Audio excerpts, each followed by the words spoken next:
Masalah kesehatan gigi dan mulut, khususnya karies gigi, merupakan penyakit yang sering dialami hampir oleh setengah penduduk di dunia.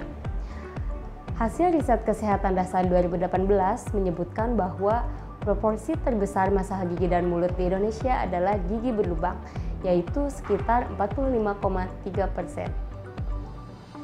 Karies gigi merupakan infeksi mikrobiologik pada gigi yang menyebabkan kerusakan lokal pada jaringan gigi.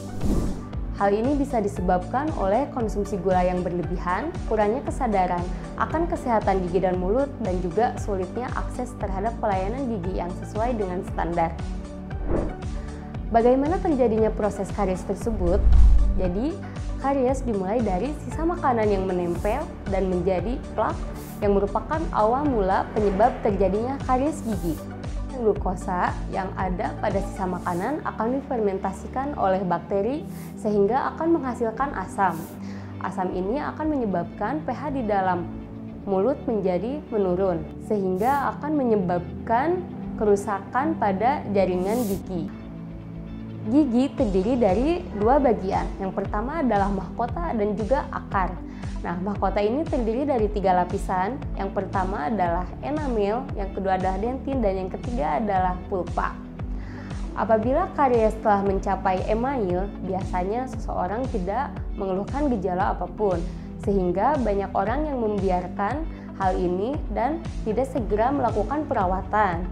Dan hal itu apabila terus berlanjut, maka karies akan menjadi membesar dan juga akan mencapai dentin. Nah, bagaimana apabila karies telah mencapai dentin? Gejalanya seperti apabila seseorang minum atau makan yang dingin, biasanya dia akan mengeluhkan linu.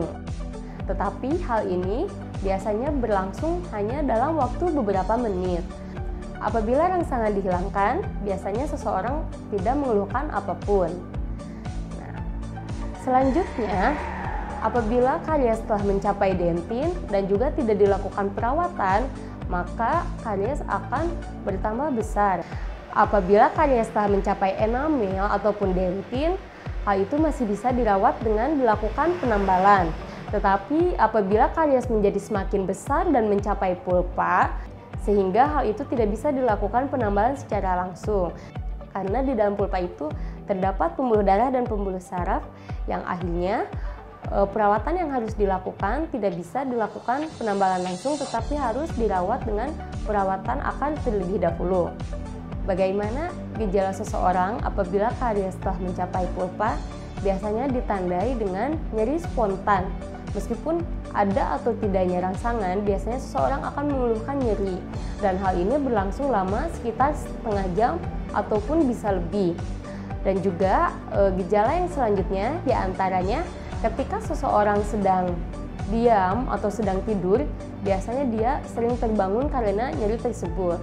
Setelah itu, apabila karies terus berlanjut, hal ini mengakibatkan pulpa menjadi nekrosis atau mati, sehingga kebanyakan pasien tidak mengeluhkan apapun dan membiarkan hal itu.